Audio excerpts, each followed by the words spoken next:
As eleições do Conselho Federal de Medicina foram marcadas pela polarização política. Na lista dos eleitos constam médicos de extrema-direita que são contra o aborto legal, estão filiados a algum partido político ou defendem o uso de cloroquina contra a Covid-19.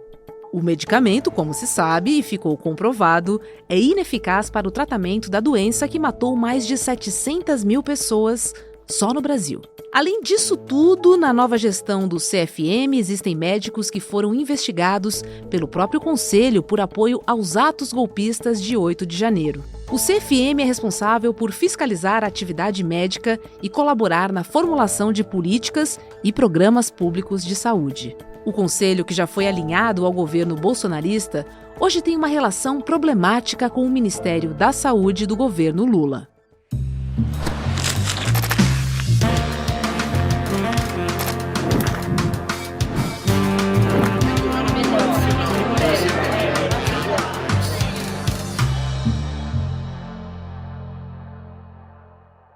Olá, seja muito bem-vindo, seja muito bem-vinda. Eu sou a Roberta Garcia e este é o videocast Em Detalhes. Aqui sempre com um convidado, nós vamos mergulhar e analisar uma temática do dia a dia.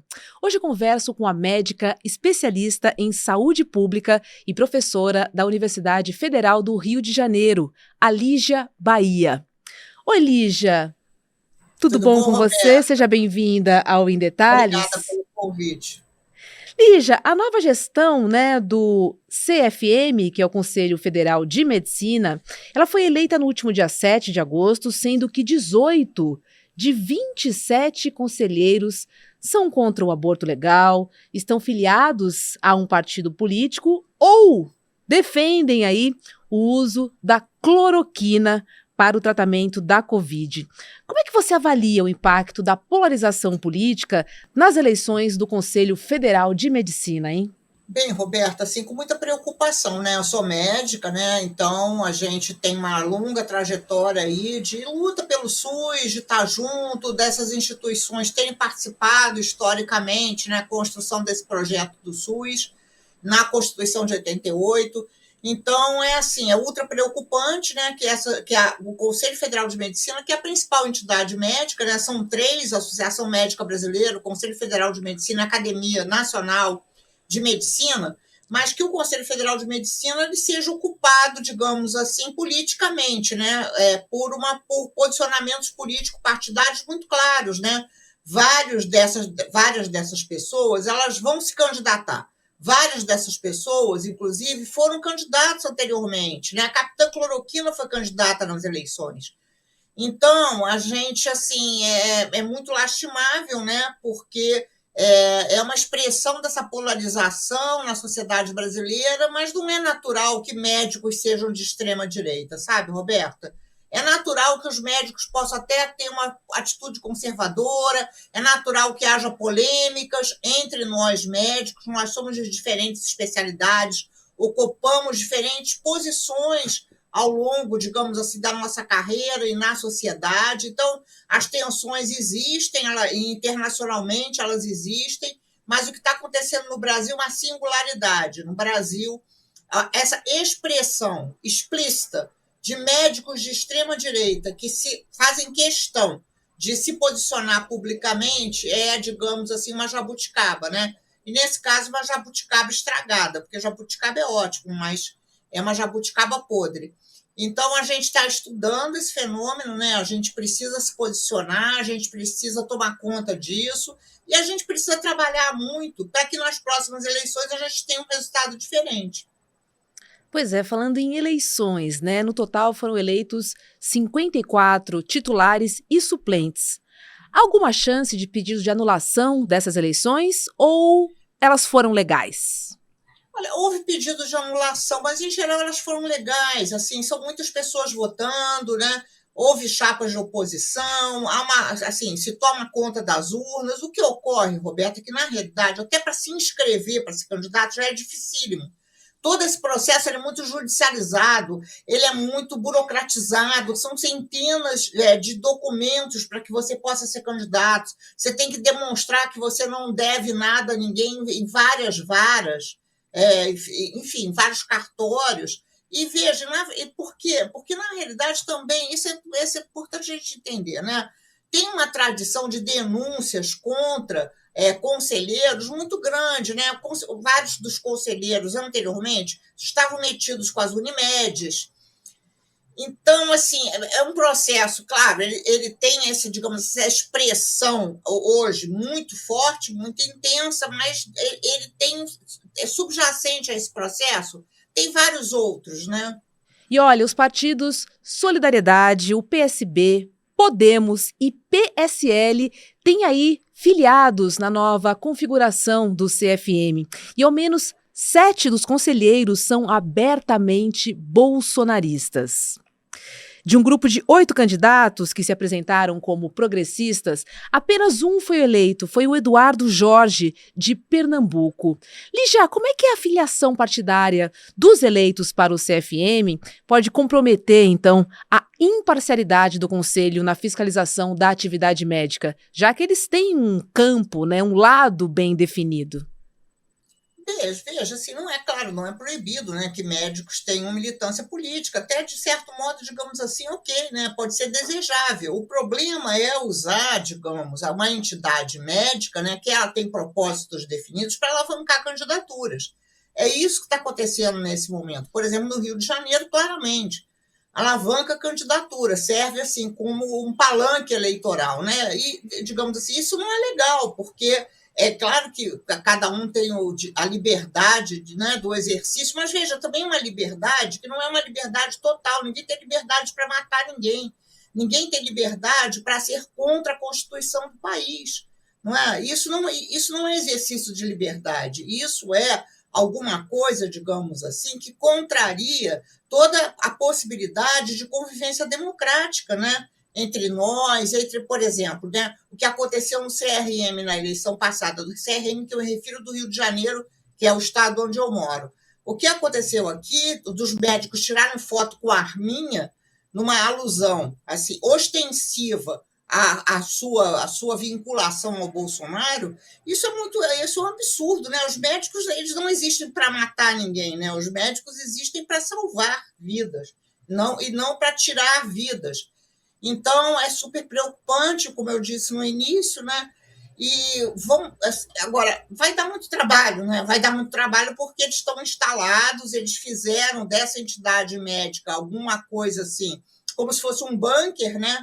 Então, eles estão levando isso muito a sério, fizeram campanhas muito agressivas no São Paulo, no Rio, em Minas Gerais, nos estados que eu enxergo melhor, né? Que eu tenho um pouco mais de visão. Mas no Brasil inteiro, né? Foi uma vitória no Brasil inteiro. Não sei se vocês sabem, mas o Conselho Federal de Medicina ele é alguma coisa assim, tipo Senado, então são representações dos estados. Então o CFM ele vai continuar com aquela presidência, possivelmente, mesmo que substitua a pessoa. O presidente do CFM é uma pessoa extremamente nociva, né? Extremamente nociva, que ele faz um trânsito político partidário, ele usa a entidade o tempo todo para estar próximo do Congresso Nacional, mas próximo de uma parte do Congresso Nacional, né? Não é de levar as demandas dos médicos ou os problemas dos médicos ao Congresso Nacional, é outro tipo de trânsito que ele promove, né?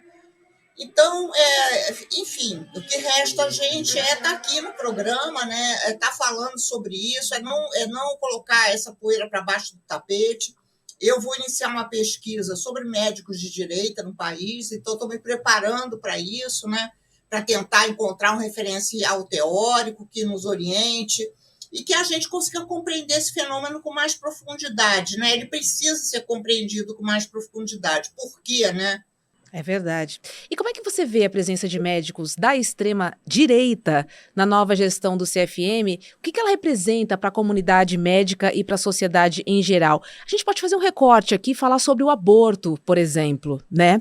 Porque a gente entende que agora, tendo mais médicos negacionistas, a prática talvez passe a ser ou ter uma bandeira verde, uma vez que é o próprio CFM que caça esses médicos, né? E alguns já se negaram a fazer o aborto por direito das mulheres garantido.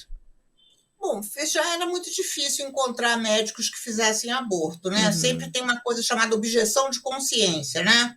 Enfim, então já era assim, uma dificuldade, mas digamos assim que também isso pode ser visto positivamente, né? Os médicos, então, gostam de salvar vidas, de fato. Médicos, médicos tradicionalmente gostam de ver crianças crescerem, gostam de salvar vidas. Os médicos ficam muito felizes quando o paciente tem alta. A gente viu isso na Covid, como os profissionais de saúde se encantaram e quando os pacientes tinham alta faziam festas, etc. Esse é um médico, digamos assim, normal, tradicional, né?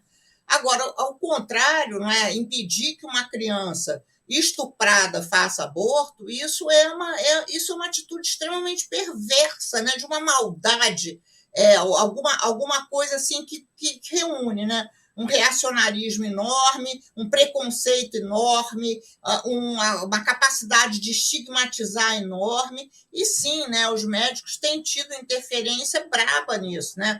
Tanto naquela menina em Recife, né, uma médica entrou no quarto e tentou conversar com a menina para dissuadir a menina como uma boneca, a menina abraçada com a boneca, enfim. Então, preferindo que essa menina ela não pudesse ser criança, né? Ela não pudesse ser feliz como criança, que ela obrigatoriamente se tornasse mãe, mãe de um filho que é do pai, né?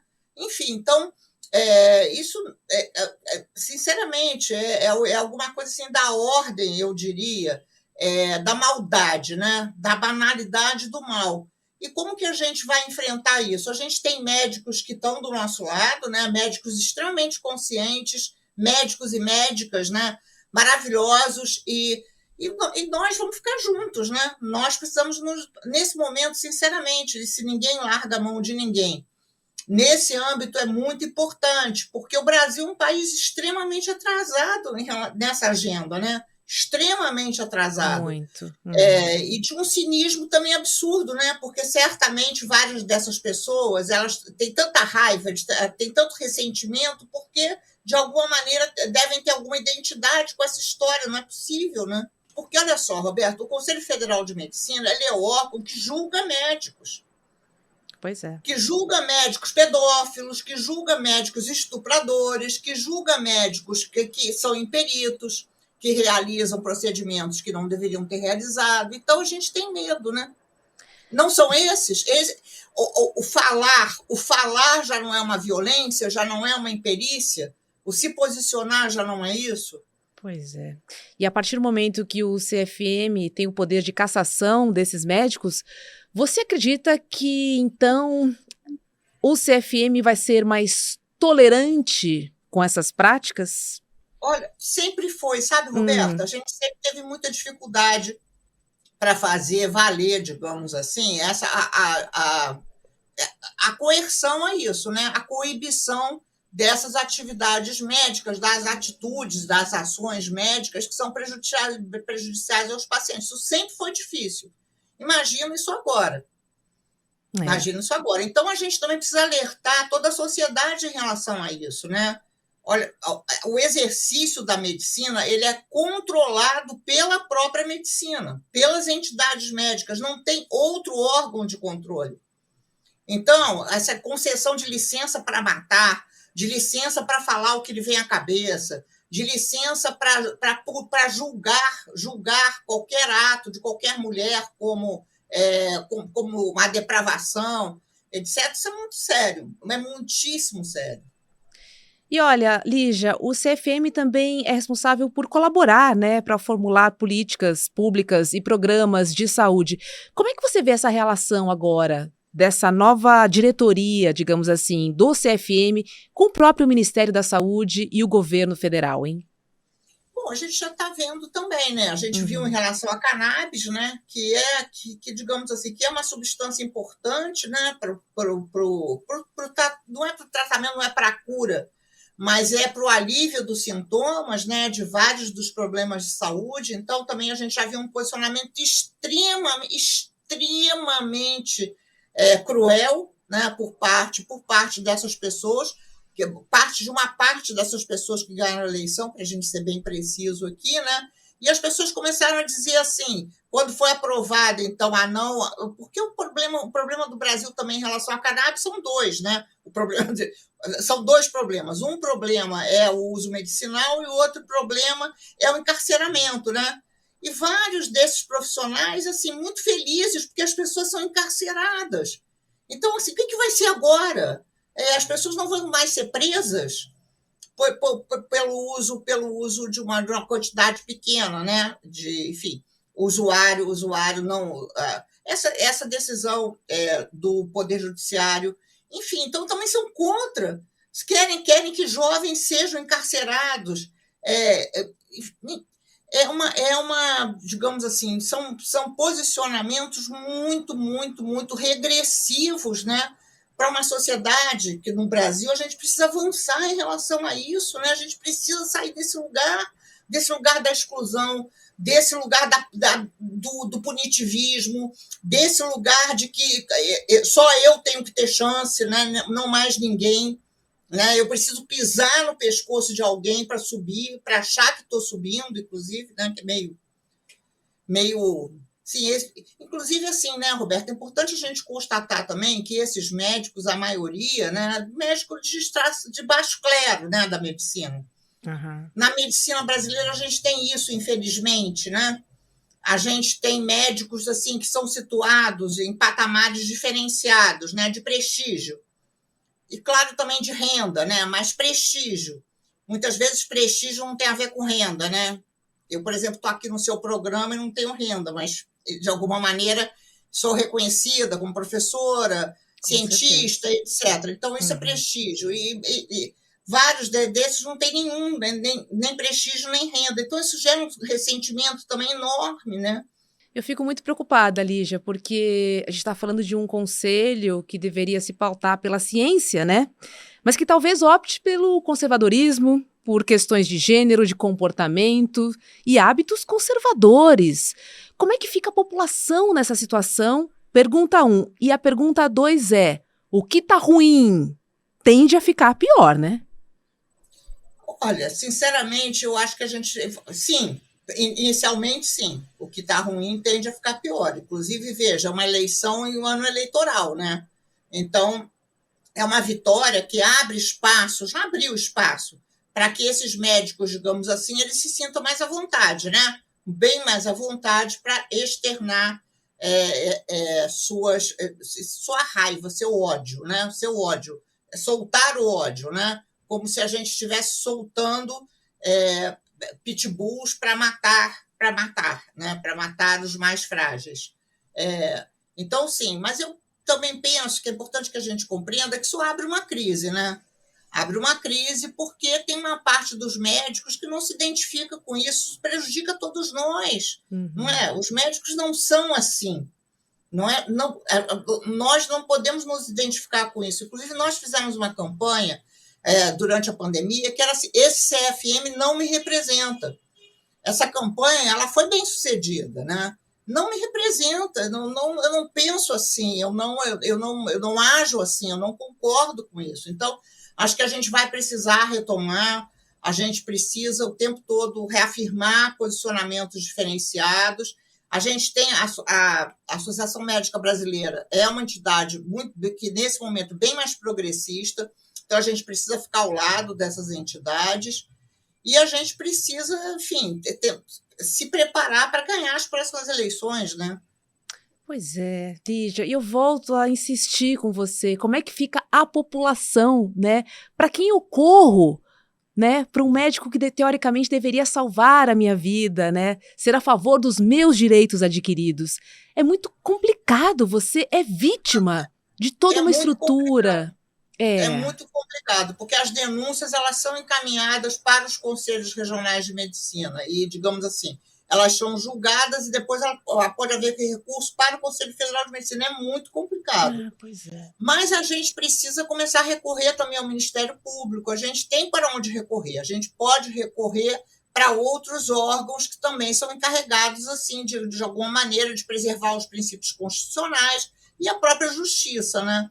Então, E a gente tem também, digamos assim, as instituições de saúde, né? Os hospitais públicos, a rede pública, enfim, é muito, muito ruim que o conselho ele seja neutralizado, ou pior, que ele se torne uma agência, né, de agressão à população, né, que é isso que ele está nesse momento. Nesse momento, ele está autorizado a agredir a população, os direitos da população, mas nós podemos ter, a gente tem estratégias de contorno, né? É. Eu confesso a você que é um pouco desesperador a gente entender, né, que esse novo conselho é formado por médicos, né, que defenderam o uso da cloroquina comprovadamente e cientificamente ineficaz, né, no combate à Covid. E aí pensando no futuro, né, em crises sanitárias, em saúde pública, em políticas públicas, eu fico descrente do que esperar desse conselho, honestamente. Não, eu também, mas veja, ele não será, né, Roberto? A gente precisa entender que certamente, eu diria assim, ele tem um tempo médio de vida curto, né? Uhum. Isso ainda é o rescaldo do Bolsonaro, né? Aí eles ainda estão navegando, surfando nessa onda.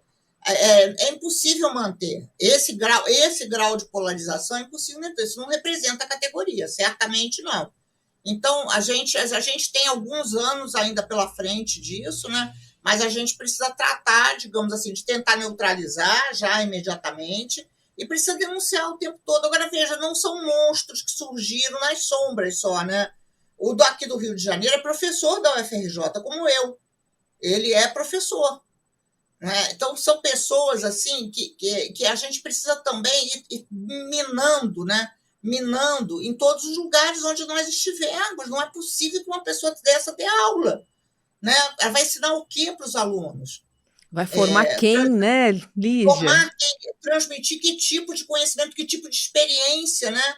Que os professores são, né? Eles não só transmitem conhecimento, eles formam, mas eles também estão ali conversando, mostrando sua experiência, né? Então, muito ruim. Mas a gente está preocupado com isso na universidade, por exemplo, né? Em tentar, enfim, fazer com que o contato com os alunos seja mínimo ou não exista. Então, a gente está falando esse do Rafael, né? Do Rafael, que é cloroquinista, que é contra qualquer tipo de aborto e tal. Mas a gente também pode falar do Edmilson Migovski, né? Que foi a favor não da cloroquina, mas de outro medicamento que também era ineficaz e que apareceu muito durante a pandemia, dizendo que tinha pesquisas, que eram pesquisas completamente, metodologicamente, completamente furadas, né? E ele aparecia com o jaleco da universidade, assim, com o escudo. Eu não estou aparecendo, mas ele aparecia, porque, veja, são pessoas também que precisam afirmar símbolos, lugares de status, e a gente, então, precisa, já sabendo dessa fraqueza, né, a gente pode retirar, né? Agora, como é que essas pessoas que são contra a ciência, são negacionistas, vão formular novas políticas públicas de saúde? Me explica. Olha, essas pessoas são charlatãs, né? No Uhum. sentido literal do termo charlatanismo, né? O charlatanismo existe, né? E digamos assim, ok, né? Porque também a ciência não é o único indicador de verdade, né, Roberta, no mundo. Existem Uhum. outros, digamos assim, existem outros sistemas, né? Inclusive as religiões, etc. Então a gente está sempre o tempo todo aí nessa, digamos, nessa tensão, né? E é muito importante que a gente não considere que a ciência é o único indicador de verdade, porque senão, é claro que ela tem uma linguagem universal, ela tem evidências, né? Ela se apoia nas melhores experiências históricas, então tem muita potência, né? Potência de explicação do mundo, de tentar encontrar as melhores intervenções, especialmente em momentos de aflição, como momentos de pandemia, como agora com a crise climática, etc. Mas a gente também não quer calar ninguém, né? Nós não queremos calar ninguém, nós não queremos calar líderes religiosos, líderes de movimentos sociais, não queremos, né? Nós queremos uma sociedade de fato plural, uma sociedade que se afirme com a sua diversidade, né? Sim. Entretanto, o que ocorre é que esses charlatões eles estão dentro do órgão que é contra o charlatanismo. Pois é. Então, isso é um paradoxo, é bizarríssimo, né? É bizarríssimo, eles têm que ser expulsos desse lugar. Esse lugar, não podem existir charlatães, mas não dentro de uma entidade médica que é contra o charlatanismo. Isso que aconteceu, né? Os médicos não podem ser contra a ciência, né? A profissão médica não pode ser contra a ciência. É a ciência que nos confere identidade.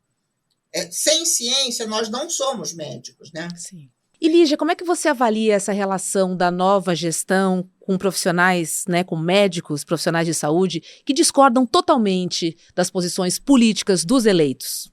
Pois é, então, aqui no Rio, por exemplo, né, a gente vai tentar participar, tem mais câmaras do Conselho Regional de Medicina, a gente vai tentar participar da Câmara de Saúde Pública. Vamos ver se isso é possível, né? Porque testar essa possibilidade de convivência, porque também a possibilidade assim, de sair dessa situação sem nenhum contato, eu acho que ela não existe. Uhum. Não existe. A gente precisa estar dentro, né? A gente precisa estar dentro, perceber contradições, etc., rachas, né? Aqui no Rio de Janeiro, por exemplo, houve um racha do que era a chapa anterior que se formou ainda, digamos assim, no auge do bolsonarismo, né? A gente está na decadência do bolsonarismo. Então, a gente precisa estar ali atento, etc. Eu vejo assim, eu vejo que é uma convivência muito difícil, né? Muito difícil, porque eles são muito agressivos, né? Muito agressivos, eles nos denunciam com uma facilidade, assim, e aquela comunicação que eles têm de chamar as pessoas, assim, com os piores adjetivos possíveis, né? Então, a proximidade ela vai doer, né, na gente, certamente, mas nós vamos ter que fazer isso. Eu acho que não tem para onde correr, né? Nós vamos precisar estar dentro para poder vencer as próximas eleições. É isso, precisamos ficar atentos e atentas, né, aos movimentos dos médicos, aos sim. movimentos do Conselho Federal de Medicina. E você tocou num ponto que é muito importante, que é denunciar. Nós não podemos ficar calados nessa situação, não né, podemos. Lígia? Não podemos. E contem conosco, né? Nós estamos assim muito de olho aberto, né, em relação a tudo isso. Tá certo. Lígia, muito obrigada, viu? Bom trabalho na universidade. Enfim, estamos juntos e juntas aí para entender os próximos passos e principalmente as microagressões, porque elas começam pequenas e se a gente não toma uma atitude, elas viram gigantes. Obrigada, viu, por participar do Em Detalhes hoje com a gente. Muito obrigada, Roberta. Eu que agradeço. Super oportunidade de estar aqui conversando e ajuda a gente a pensar mais também. Obrigada. Obrigada. Vai para Cuba, Eduardo! E foi um sucesso, tá? O documentário, dirigido por Juliana Baroni, conta com entrevistas incríveis como a Leida Guevara, o Frei Beto e o presidente de Cuba, o Miguel Canel. Olha, infelizmente, é verdade, tá? Dessa vez não tem replay, mas você pode assistir ao documentário internacional do ICL na nossa área de membros, ou seja, venha fazer parte da nossa plataforma. É só acessar o link icl.com.br e fazer a sua assinatura. Além desse documentário, existem outros exclusivos aqui na nossa plataforma, além de mais de 270 cursos para você e toda a sua família. Bacana, né? icl.com.br. E olha, o Em Detalhes de hoje fica por aqui. A seguir, para quem nos acompanha pelo YouTube, tem ICL Mercado e Investimentos com Débora Maganha e André Campedelli. E logo às 6 horas da noite tem ICL Notícias, segunda edição. Obrigada, eu fico por aqui e a gente se vê. Tchau, tchau. Você pode ir para qualquer país e fazer qualquer tipo de documentário. Cheguei a Havana, o Fidel me chamou no gabinete dele e se virou e falou assim: o que você quer me perguntar? Essas são imagens inéditas e históricas. Disputar la subjetividad, comprender que las relaciones pueden ser realmente distintas.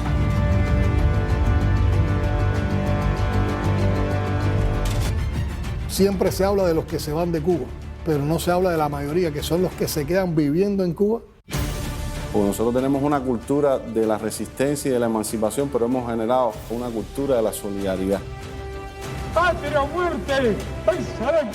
El verdadero revolucionario tiene que tener una gran capacidad para amar, porque si no tienes esa capacidad para amar, tú no puedes entregar tu vida a una causa. Un 30% de las medidas que Estados Unidos impone a Cuba se le impone a cualquier país latinoamericano y no hay gobierno que aguante.